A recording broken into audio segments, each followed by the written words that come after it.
So, good evening. I wish everyone a happy holidays, Merry Christmas, and a Happy New Year since this is coming up. And I think a few months ago I posted a video showing the defective locomotive I had with the motor, where the little gear was slipping on it, which is one of the most common problems, or the more common one. And to show you something here is I downloaded some of the manuals from the Fleischmann website 3 years ago. I don't know if they're still available or not. And some of the items I found on other websites. And the interesting part is the motor, which is the most common one now used, originated from motor 58. And this is this one here, which is the round one, which I took apart here. They came in some varieties. And as you can see, we got pretty much all the parts here. There's a little story. And then I found all the parts for these motors. You see they have different back plates, which are also the bearing for one of the sides. They have a bearing in here, which is basically an oil light bushing, and they have a bearing on the other side for the anchor. This one here. So they come in a wide variety. We have the little, that is this part here, the little connector, and we have the brush covers. They go on the back side here. I will tell you why I have this part here separate. This was the standard motor, and then over the years these back plates, basically with the gear in it, they changed. And they wound up with making them out of printed circuit boards. You can see this. And Fleischmann has a universal unit now, which is suitable for DCC. And this is these ones here.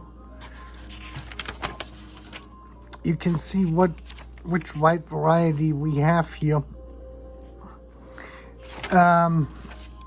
You can download the sheet from Fleischmann. I just wanted to show you this. So I have this basically as a reference here. But let me get back to this. So one of the viewers then asked when I showed this video of how should we fix them. And of course I didn't give them an answer yet, because I was trying to prepare this video. And here's one of these little pieces. And what I did is I had actually ordered already 30 of these here. In German they're called Ritzel, and that means it's just a gear. This is the Fleischmann number. This is a valid part number here. This is the 0056463. You can order them. They're like $1 or euro 25, I would say, maybe euro 30. But Fleischmann is out of them at the moment. So I had ordered 30, and that was in April of 2020. And then there was no mail service between the United States and Europe. And so they didn't ship until like June or July of 2020. So I had to wait, and then I put them in a place to find them. And then when I wanted to make the video, I couldn't find them. So this is your easiest way to replace these worn out cast metal gears, basically. And I believe this one has 13 gears, if I'm not mistaken. Let me see if I can count that. That would be 1, 2, 3. 3, 4, 5, 6, 7, 8, 9, 10, 11, 12, 13, 14. 14 gears. They had in the years one with 12 gears, one with 13, or not gears, 12 teeth, 13 teeth, and 14 teeth. And I believe that these are the ones here I got here, are the ones with 14 teeth as well, which matches the one which I have here. Let me see. Yeah, these are the 14 teeth. And the reason why that would be important is the majority of the locomotives use 14 teeth, otherwise they will not match into your other gears on your engine. You have to double check this. Now, in this situation now where we are, that Fleischmann has them listed as a valid part number, you could order them, but you can't order them because they're out of stock at the moment. So what I usually do is on eBay is I go around and I buy these beat up locomotives or engines like this one here. I got this one here like for $10, the way you see it right now here. And I use those as part supply. You know, that makes it fairly easy. Usually they come, they're pretty beat up. I buy the lots. When the people have lots, they usually put 2 or 3 of these beat up locomotives on there.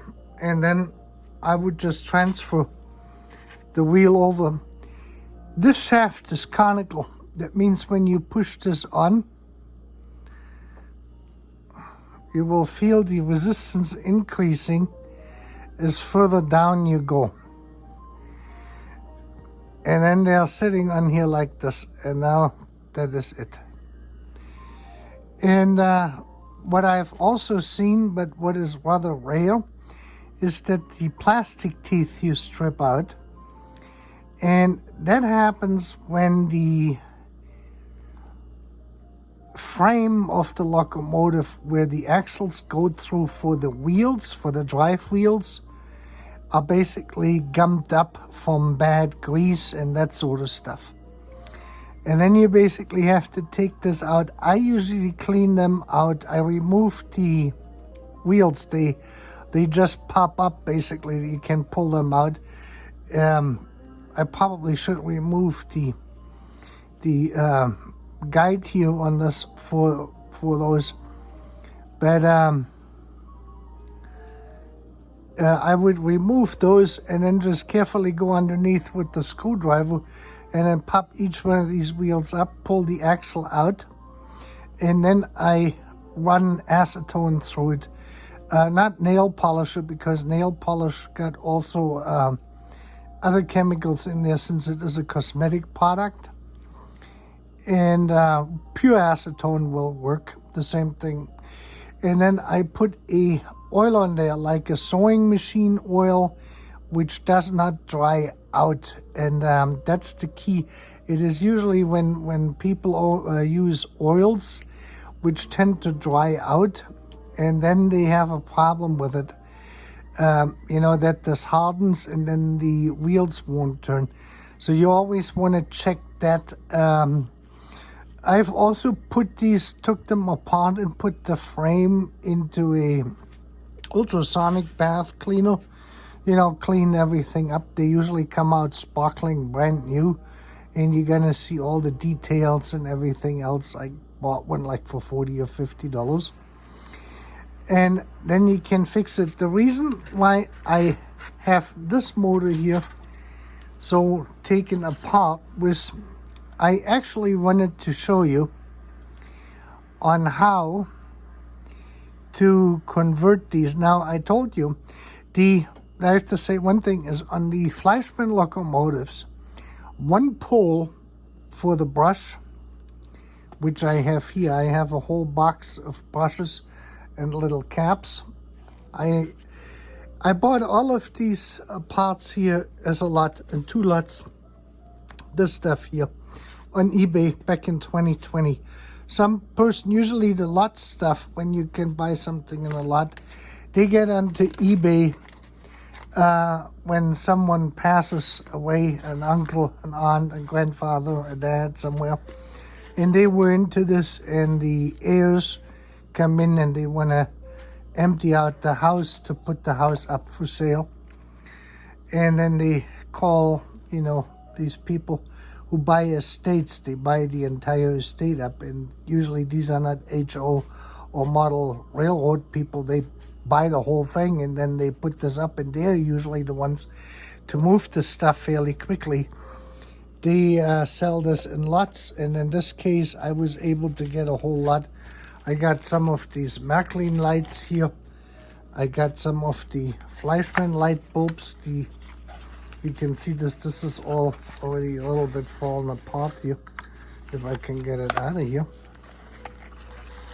Let me see which way I can push it. Yeah, these are the ones with the bajonet. No, these are the screw type ones, but these are the Fleischmann ones.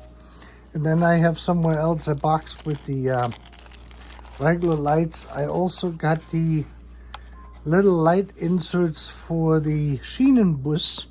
That is the red double car unit. This is these ones here. They usually tend to break. So I got a set of replacements. I have the tall ones in here too, but I'm not going to pull them out now. Then I got a complete set. This is what tires look like when they're worn out. You can see this, they're no longer good.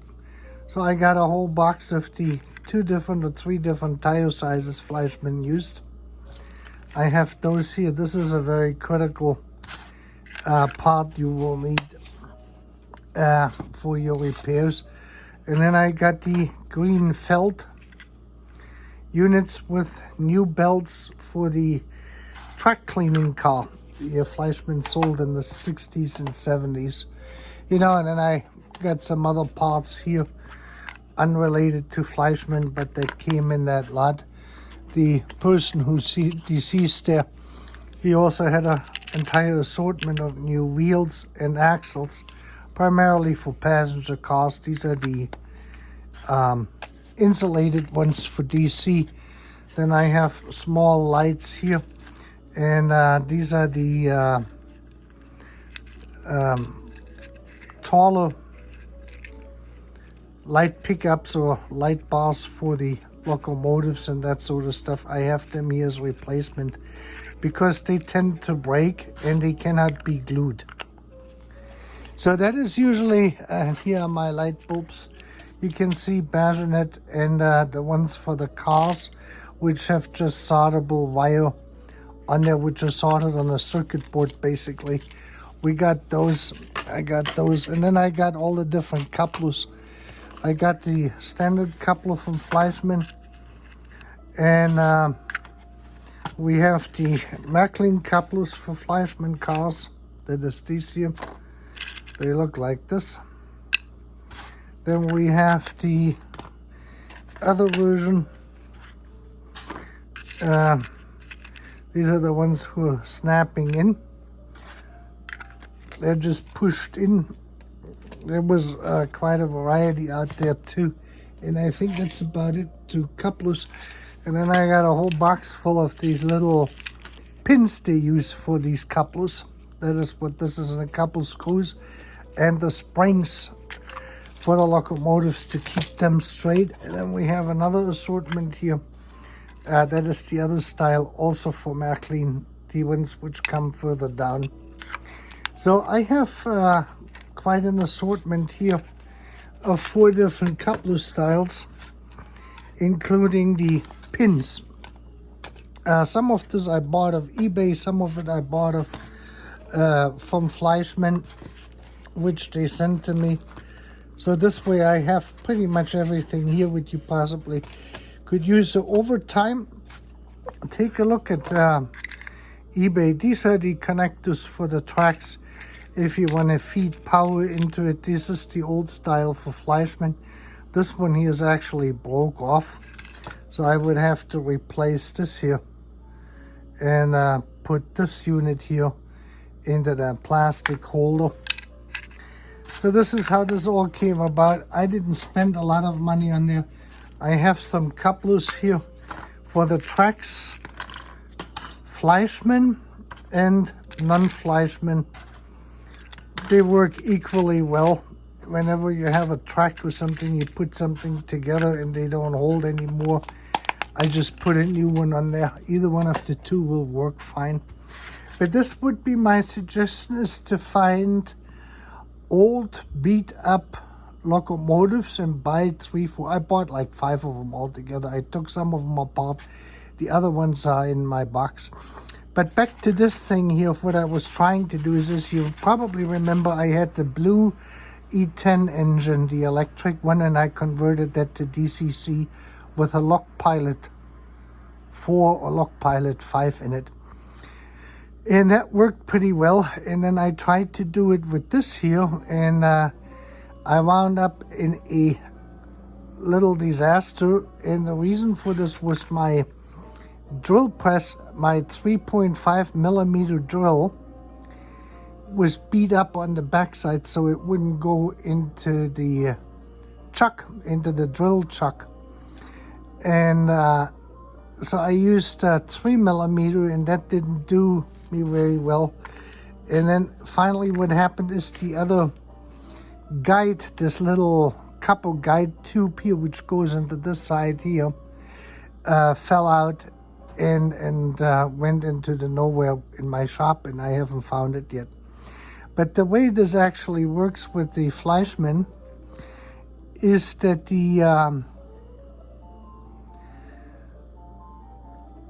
they're pressed in here.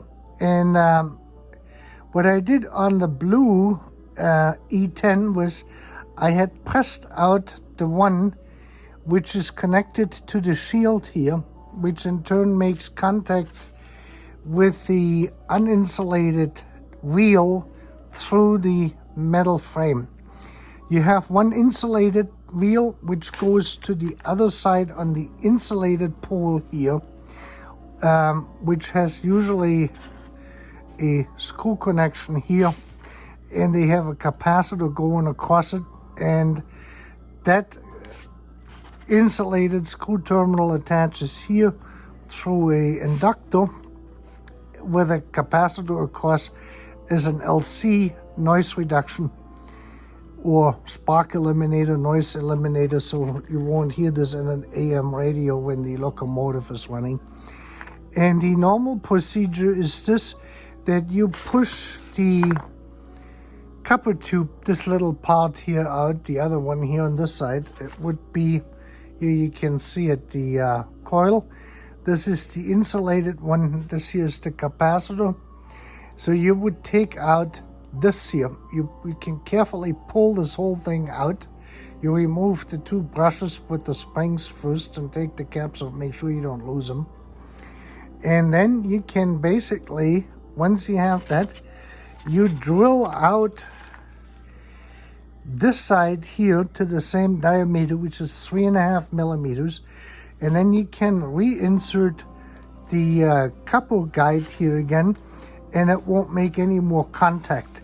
It will be kind of free floating in here, like this one. If I show you this way, then you will get an idea what this would look like. It would look like similar to this here, where you kind of have a gap here, which has no more contact if you put it correctly in there.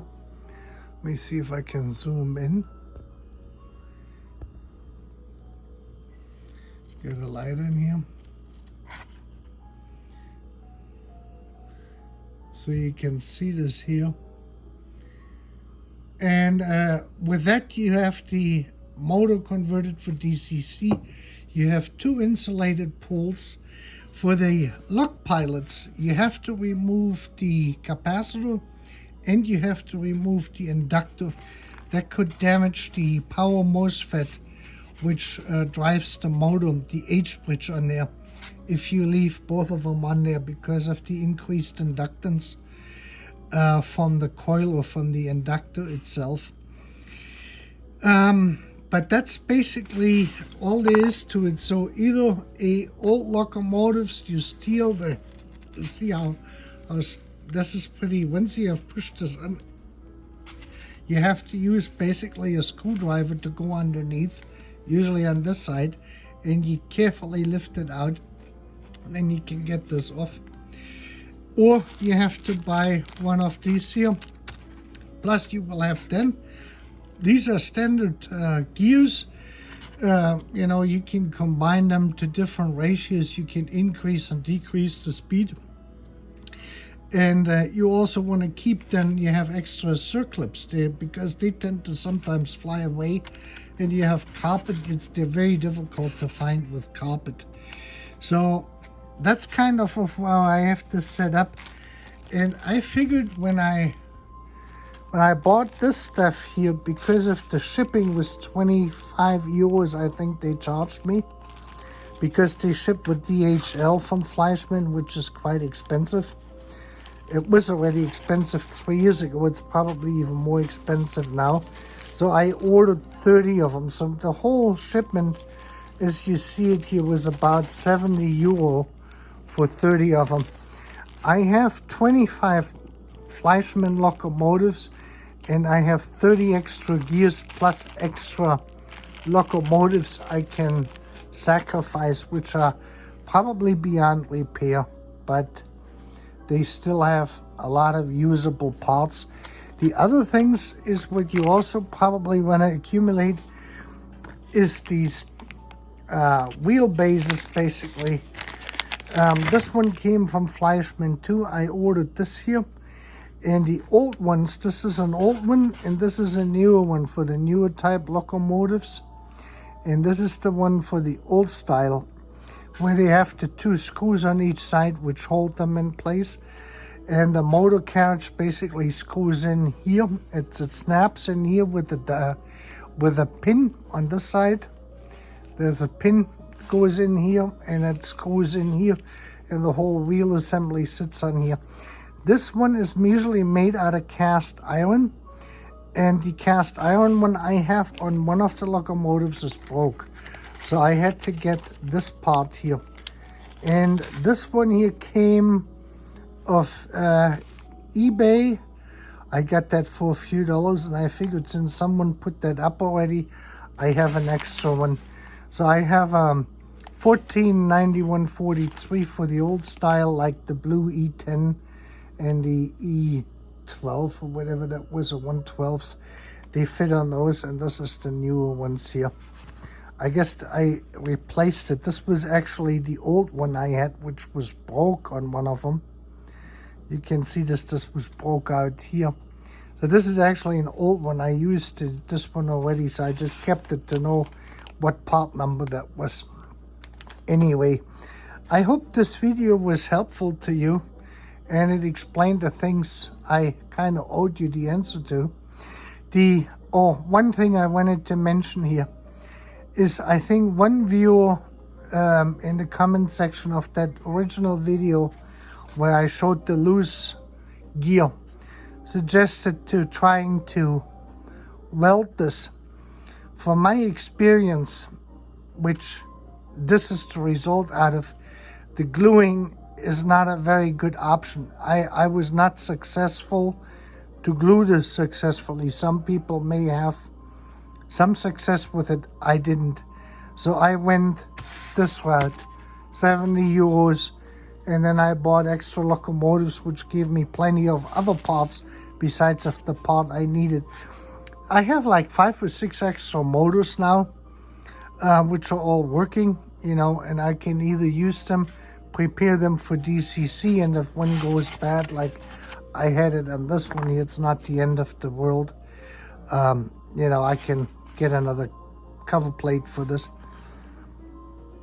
But I'm basically prepared for this. So I have different options, and I can go different routes. And again, as you can see here, oops, you can see here,